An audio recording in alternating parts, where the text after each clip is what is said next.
جیسے میں نے بتایا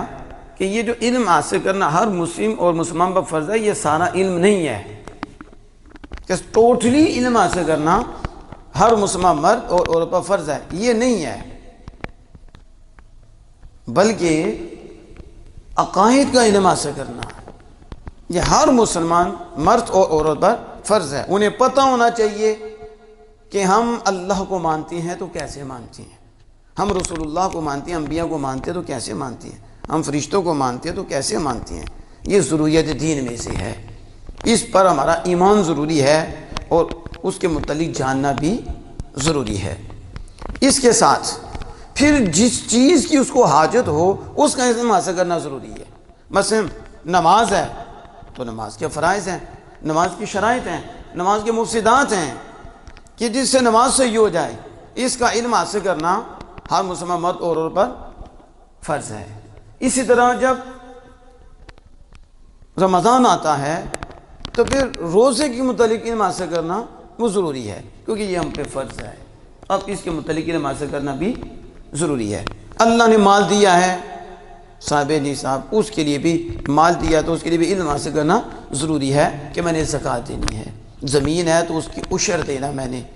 فطرانہ ہے، یہ چیز ان کا پھر علم حاصل کرنا یعنی ضروری ہے۔ جس کی بھی شادی ہو گئی ہے تو اس کو بھی اس کے متعلق علم حاصل کرنا، طلاق کا، نکاح کا، اس کے حقوق، اس کا علم حاصل کرنا پھر وہ ضروری ہو جائے گا۔ اور اسی طرح حلال و حرام کے مسائل، اس میں تو ہر فرد بشر محتاج ہے، یعنی ہر فرد بشر کے لیے ضروری ہے کہ وہ حلال و حرام کے مسائل جانے، اور دل کے مسائل جاننا بھی ضروری ہے، یعنی ریاکاری دور رہے، حسد دور رہے۔ اسے کیا علم حاصل ہو کہ یہ حسد ہے، حسد پہ عمل نہیں کرنا، ریاکاری جو دل کا فعل ہے یہ نہیں، بلکہ تواضع، اخلاص، توکل، اللہ پہ بھروسہ کرنا وغیرہ، ان کو حاصل کرنا، اور باطنی چیزیں جو رب نے حرام فرمائی ہیں، یعنی تکبر کو حرام فرمایا، اس سے دل کو پاک رکھنا۔ اب اس کا علم حاصل کرنا، تکبر کیسے آتا، تکبر سے بچنا، یہ علم حاصل کرنا۔ پھر عجب کیسے آتا ہے،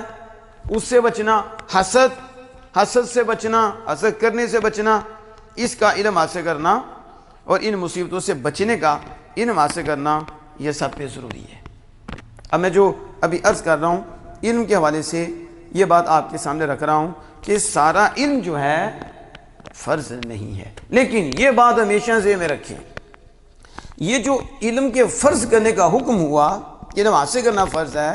اور ترغیب دلائی گئی علم طلب کرنے والوں کی یہ فضیلت ہے، یہ فضیلت ہے، یہ شان ہے، یہ مقام ہے، یہ مرتبہ ہے، قرآن و احادیث میں جہاں بھی آیا ہے اس سے مراد علم دین ہے اور کوئی علم نہیں ہے۔ یہ جو آج نعوذ باللہ من ذالک سکولوں کے باہر لکھ دیتے ہیں کہ یہاں ایک مقدس فرض کی تکمیل ہوتی ہے، وہ کون سا مقدس فرض ہے؟ مقدس فرض سب سے پہلے رب کے متعلق جاننا ہے کہ یہ حضرت انسان کو اللہ نے بھیجا ہے اور اس نے اللہ کو ماننا ہے، اللہ کے رسولوں کو ماننا، نبیوں کو ماننا ہے، یہ جو عقیدہ ہے۔ تو کوئی بھی ایسی آیت نہیں ہے، نہ ایسی حدیث ہے جس میں رسول اکرم صلی اللہ علیہ وسلم نے یہ فرمایا کہ دنیاوی علم حاصل کرنا فرض ہے، یہ لازم ہے، قطعاً ایسی بات نہیں۔ جہاں بھی ہے اس سے مراد علم دین ہے، یہ ہمیشہ اپنے ذہن میں رکھیں۔ باقی رہ گیا باقی علوم کو علم کہتے ہیں تو وہ علم دین نہیں، اسے عرف اور عوام کے اعتبار سے علم کہتے ہیں، علم حساب ہو گیا، فلسفہ ہو گیا، یہ فلاں علم ہو گیا، اسے صرف عوام کے اعتبار سے یا معنی کے اعتبار سے، لغت کے اعتبار سے علم کہتے ہیں، علم دین نہیں کہتے۔ وہ علم جس سے رب کا قرب ملے یا جس کے ذریعے قرآن و حدیث کا فہم آئے، قرآن و حدیث سمجھا جائے، وہ علم ہے کہ جو اللہ عز و جل کے قرب کا ذریعہ بنتا ہے، اور اللہ عز و جل کا قرب حاصل ہوتا ہے اور اس پہ ثواب حاصل ہوتا ہے، اور اس کی فضیلت قرآن میں بھی آئی ہے اور اس کی فضیلت آمنہ کے لال کی زبان سے بھی آئی ہے، اسے کہتے ہیں علم دین۔ اور اس کا حاصل کرنا درجہ بدرجہ، یہ فرض، واجب، پھر مستحب،